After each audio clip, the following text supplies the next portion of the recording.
వికారాబాద్ జిల్లాలో జరుగుతున్నటువంటి ఎలక్షన్స్ చాలా ప్రశాంత వాతావరణంలో స్టార్ట్ అయినాయి. ఇప్పటివరకు ఎలక్షన్ షెడ్యూల్ వచ్చిన దగ్గర నుంచి కూడా లాస్ట్ 45 డేస్ నుంచి పోలీసు, రెవెన్యూ యంత్రాంగం అంతా కూడా ఒక జాయింట్గా టీం వర్క్ లాగా పనిచేసి జిల్లాలో ఇప్పటివరకు నిన్నటి వరకు 3 కోట్ల అమౌంట్ సీజ్ చేయడం జరిగింది.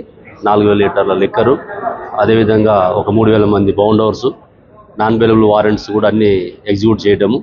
ఇవన్నీ కూడా ఎన్ఫోర్స్మెంట్ విషయంలో ప్రాపర్గా FSTs, SSTs, inter state check పోస్టులతోటి ఇది సాధ్యమైంది.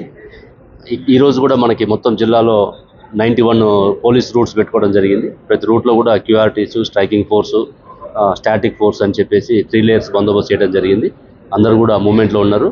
ఎక్కడ ఏ కంప్లైంట్స్ వచ్చినా కూడా ఇమీడియట్గా దాన్ని అటెండ్ కావడం, సాల్వ్ చేయడం జరుగుతుంది. ఎవరన్నా ఇంకా మోడల్ కోడ్ వైలేషన్ చేస్తే తప్పకుండా వాళ్ళ మీద కేసులు ఉంటాయి, వాళ్ళ మీద కఠిన చర్యలు ఉంటాయని చెప్పి తెలియజేస్తుంది. అంటే ప్రతి ఒక్కరు కూడా ఓటు హక్కుని వినియోగించుకోవాలి. నేను కూడా ఇప్పుడే ఓటు వేయడం జరిగింది. ప్రతి ఒక్కరు కూడా ఇది ప్రజాస్వామ్యంలో ఓటు అనేది చాలా విలువైంది కాబట్టి కలెక్టర్ గారు ఎన్నో రోజుల నుంచి ఇక్కడ స్వీప్ యాక్టివిటీలో భాగంగా అందరికీ అవేర్నెస్ కూడా క్రియేట్ చేయడం జరిగింది. ప్రతి ఒక్కరు ఓటు హక్కుని వినియోగించుకొని మన జిల్లాలో ఓటింగ్ పర్సంటేజ్ పెంచాలని చెప్పేసి మా విజ్ఞప్తి.